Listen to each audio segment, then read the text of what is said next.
ভোটের বাজারে হুমকি, পাল্টা হুমকি যেন নিত্যদিনের ঘটনা। শাসক হোক বা বিরোধী, হুমকি পাল্টা হুমকি চলতেই থাকে। কখনো তো রাজনৈতিক নেতা কর্মীদের মুখ থেকে এমন কিছু বক্তব্য উঠে আসে যা রীতিমতো শোরগোল ফেলে দেয়, জায়গা করে নেয় সংবাদ শিরোনামে। এই প্রতিবেদনেও আপনাদের তেমনই একটি বক্তব্য শোনাবো।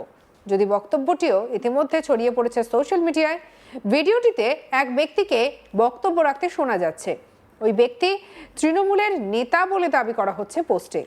ভিডিওটিতে ওই ব্যক্তিকে বলতে শোনা যাচ্ছে, আমাদের 29 তারিখ ভোট এবং 4 মে গণনা। গণনার সন্ধ্যার পর থেকে তাদের ওপরে স্টিম রোলার চলবে।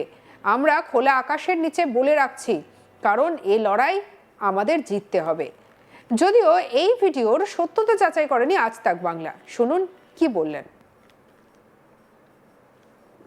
নল চালাবার চেষ্টা করছে। আমাদের 29 তারিখ ভোট এবং 4 মে গণনা। গণনার সন্ধ্যার পর থেকে তাদের উপরে স্টিম রোলার চলবে। আমরা খোলা আকাশের নিচে বলে রাখছি, কারণ এ লড়াই আমাদের জিততে হবে। এ লড়াইয়ে বাঙালির পাশে দাঁড়াতে হবে। এখানে বেঈমান বিশ্বাসঘাতকতা করে করতে নল চালাবার চেষ্টা করছে। আমাদের 29 তারিখ ভোট এবং 4 মে গণনা। গণনার সন্ধ্যার পর থেকে তাদের উপরে স্টিম রোলার চলবে। আমরা খোলা আকাশের নিচে বলে। শুনলেন তো ওই তৃণমূল নেতার বক্তব্য। আর এই বক্তব্যকে ঘিরে ইতিমধ্যে শোরগোল পড়ে গিয়েছে রাজনৈতিক মহলে। উল্লেখ্য, এই জীবনতলা এলাকা পড়ছে ক্যানিং পূর্ব বিধানসভা কেন্দ্রের মধ্যে। আর এই বিধানসভা কেন্দ্রের বিধায়ক তৃণমূলের শওকত মোল্লা। এবার অবশ্য তাকে ভাঙড় বিধানসভা কেন্দ্রের টিকিট দিয়েছে তৃণমূল। সেই শওকতের ক্যানিং পূর্বের এই নেতার বক্তব্য ঘিরে ব্যাপক শোরগোল পড়ে গিয়েছে রাজনৈতিক মহলে। চলুন আরো একবার শুনে নেওয়া যাক। নল চালাবার চেষ্টা করছে। আমাদের 29 তারিখ ভোট এবং 4 মে গণনা। গণনার সন্ধ্যার পর থেকে তাদের উপরে স্টিম রোলার চলবে। আমরা খোলা আকাশের নিচে বলে রাখছি, কারণ এ লড়াই আমাদের জিততে হবে। এ লড়াইয়ে বাঙালির পাশে দাঁড়াতে হবে। এখানে বেঈমান বিশ্বাসঘাতকতা করে করতে নল চালাবার চেষ্টা করছে। আমাদের 29 তারিখ ভোট এবং 4 মে গণনা।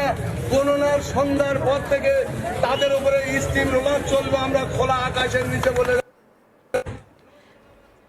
এদিকে আরো একটি ভিডিও বর্তমানে চর্চা এসেছে। সেই ভিডিওতে এক তৃণমূল নেতা কার্যত ভোটারদের ভোট দিতে যেতে হবে না বলে নির্দেশ দিচ্ছেন। ঘটনাটি মুর্শিদাবাদে। একটি ভাইরাল ভিডিওতে ওই তৃণমূল নেতাকে বলতে শোনা যাচ্ছে, পদ্মফুলে ভোট দেওয়া যাবে না। যদি ভোটে গন্ডগোল হয়েছে তাহলে ভোট দিতে যাওয়ার দরকার নেই। বাড়িতে আমি রসগোল্লা পাঠিয়ে দেব। আর আমাদেরকে জিতিয়ে যদি কাজ করাতে হয়, প্রত্যেকটা বিষয়ে পাড়ার ছেলে, পাড়ার লোক, পাড়ার কাকিমা তৃণমূল করে মানুষের পাশে 24 ঘন্টা, তাদেরকে ভোট দিতে হবে। এবছর যেন ভোট নষ্ট না হয়, পরিষ্কারভাবে বলে দিচ্ছি। খাতায় এন্ট্রি করা হবে কোনো বাড়ির কে ভোট দিচ্ছে, সব দিকে আমরা নজর রাখছি। শুনবো বক্তব্য রাজু মণ্ডলের। পদ্মফুলেও ভোট দেওয়া যাবে না। যদি ভোট গন্ডগোল হয়েছে তাহলে ভোট দেওয়ার দরকার নাই। বাড়িতে আমি রসগোল্লা ছানা বড়া পাঠিয়ে দেবো। আর আমাদেরকে জিতিয়ে যদি কাজ করাতে হয় প্রত্যেকটা বিষয়ে, পাড়ার ছেলে, পাড়ার লোক যারা তৃণমূল করে মানুষের পাশে থাকে 24 ঘন্টা, তাদেরকে ভোট দিতে হবে। এবছর যেন ভোট নষ্ট না হয়, পরিষ্কারভাবে বলে দিচ্ছি। খাতা এন্ট্রি করা থাকবে কোন বাড়ির কে ভোট দিচ্ছে। আমরা সব পুরো মোটামুটি আমাদের ক্যামেরা থাকবে। এবার যা ভোট হবে সব লাইভ হবে। রাজু মণ্ডলের এই বক্তব্য ভাইরাল হতেই শোরগোল পড়ে যায় রাজনৈতিক মহলে। ইতিমধ্যে গ্রেপ্তার করা হয়েছে রাজু মণ্ডলকে। কিভাবে প্রকাশ্যে এমন কথা বলছেন ওই তৃণমূল নেতা, সেই প্রশ্ন উঠতে শুরু করেছে। চলুন আরো একবার শুনে নি। পদ্মফুলেও ভোট দেওয়া যাবে না। যদি ভোট গন্ডগোল হয়েছে তাহলে ভোট দেওয়ার দরকার নাই। বাড়িতে আমি রসগোল্লা ছানা বড়া পাঠিয়ে দেবো। আর আমাদেরকে জিতিয়ে যদি কাজ করাতে হয় প্রত্যেকটা বিষয়ে, পাড়ার ছেলে, পাড়ার লোক যারা তৃণমূল করে মানুষের পাশে থাকে 24 ঘন্টা, তাদেরকে ভোট দিতে হবে। এবছর যেন ভোট নষ্ট না হয়, পরিষ্কারভাবে বলে দিচ্ছি। খাতা এন্ট্রি করা থাকবে কোন বাড়ির কে ভোট দিচ্ছে। আমরা সব পুরো মোটামুটি আমাদের ক্যামেরা থাকবে। এবার যা ভোট হবে সব লাইভ হবে। পদ্মফুলেও ভোট দেওয়া যাবে না। যদি ভোট গন্ডগোল হয়েছে তাহলে ভোট দেওয়ার দরকার নাই। বাড়িতে আমি রসগোল্লা ছানা বড়া পাঠিয়ে দেবো। আর আমাদেরকে জিতিয়ে যদি কাজ করাতে হয় প্রত্যেকটা বিষয়ে, পাড়ার ছেলে, পাড়ার লোক যারা তৃণমূল করে মানুষের পাশে থাকে 24 ঘন্টা, তাদেরকে ভোট দিতে হবে। এবছর যেন ভোট নষ্ট না হয়, পরিষ্কারভাবে বলে দিচ্ছি। খাতা এন্ট্রি করা থাকবে কোন বাড়ির কে ভোট দিচ্ছে। আমরা সব পুরো মোটামুটি আমাদের ক্যামেরা থাকবে। এবার যা ভোট হবে সব লাইভ হবে, পদ্ম ফুলেও ভোট দেওয়া যাবে না। এদিকে মালদার মোথাবাড়ির ঘটনা নিয়েও ইতিমধ্যে তোড়পাড় পড়ে গিয়েছে রাজ্য রাজনীতিতে।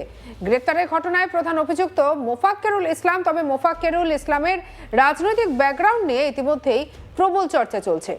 2021 সালের বিধানসভা নির্বাচনে তিনি অল ইন্ডিয়া মিমের প্রার্থী হয়ে ইটাহার বিধানসভা কেন্দ্র থেকে লড়াই করেছিলেন। এমনকি বৃহস্পতিবার এই ঘটনার জন্য বিজেপির পাশাপাশি কংগ্রেস এবং সিপিএম এমনকি নাম না করে আসাদউদ্দিন ওয়াইসির দল অল ইন্ডিয়া মিমের দিকে আঙুল তুলেছিলেন তৃণমূল সুপ্রিমো মমতা ব্যানার্জি। শুক্রবার দক্ষিণ দিনাজপুরের হরিরামপুরের এক সভায় মমতা বলেন, মালদার মোথাবাড়িতে যে ঘটনা ঘটেছে, যে করেছে তাকে হাতে নাতে কে ধরেছে জানেন? আমাদের সিআইডি। বাগডোগরা দিয়ে পালাচ্ছিল, মুম্বাই থেকে এসেছিল, মুম্বাইয়ে বিজেপির থেকে ধার করে ওই মিমকে নিয়ে এসেছে। আইএসএফ ওদের সঙ্গে কংগ্রেসেরও উস্কানি আছে আর বিজেপিরও উস্কানি আছে। বিহারে এরাই ভোট কেটে বিজেপিকে জিতিয়েছিল বিজেপির টাকায়। এবারের গোলমালও এরাই করেছিল, মনে রাখবেন। এনআইএ আসার আগেই আমাদের সিআইডি তাকে গ্রেপ্তার করেছে বাগডোগরা থেকে। চলুন এ নিয়ে শ্রমিক ভট্টাচার্য কি বলেছেন শুনবো। এরপরে নির্বাচন কমিশনকে আক্রমণ করার কথা বলছে।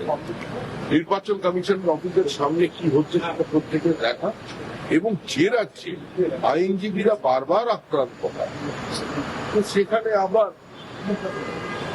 বাংলায় হবেন, এটা অত্যন্ত স্বাভাবিক। 15 ঘন্টা ধরে মুখ্যমন্ত্রী যদি চাইতেন তাহলে ওখান থেকে অবরোধ তুলে দিতে পারতেন। আসলে উনি একটা ভয়ের বাতাবরণ তৈরি করতে চাইছেন, সংঘর্ষ চাইছেন, বিভাজন চাইছেন, পরোক্ষভাবে কথা বলছে, সবই তো বলে থাকে না। মানুষ শুনেছে। এই মোফাক্কেরুল এ হচ্ছে মিম নেতা, এ গাড়ির মাথায় উঠে দাঁড়িয়ে বিক্ষোভের নেতৃত্ব দিয়েছিল। মোফাক্কেরুল বলে যে অ্যারেস্ট হয়েছে, মোফাক্কেরুল ইসলাম। কি বলছেন? মুম্বাই থেকে এত অঙ্গে এত রূপ ইমো যা মহেন্দ্র তাই আর গন্ধ তাই রঙ্গের খেলা না হচ্ছে দরজা দিয়ে ক্ষমতা করাচ্ছে। এখানে যা কিছু হচ্ছে সমস্ত তৃণমূল কংগ্রেসের নেতৃত্বে হচ্ছে, তৃণমূল কংগ্রেসের অনুমোদনে হচ্ছে, তৃণমূল কংগ্রেসের অনুপ্রেরণায়। সিআরপিএফ এর গাড়িতে করে বাইরে থেকে টাকা আনা হচ্ছে, গুজরাট থেকে।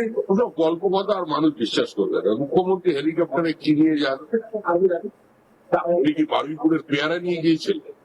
এসব যদি কেউ এখন প্রশ্ন করে হিসাবটা কি নিয়ে যাচ্ছেন মুখ্যমন্ত্রী? না, আমি যদি বলি মুখ্যমন্ত্রী ওখানে বারুইপুরের পেয়ারা নিয়ে গিয়েছিলেন, মুখ্যমন্ত্রী কি বলবে? বলবেন আমি নিয়ে যাই। এইসব আসছে। সঙ্গে রাখুন আজ তাক বাংলাকে। অন্যান্য খবরের জন্য সাবস্ক্রাইব করতে ভুলবেন না।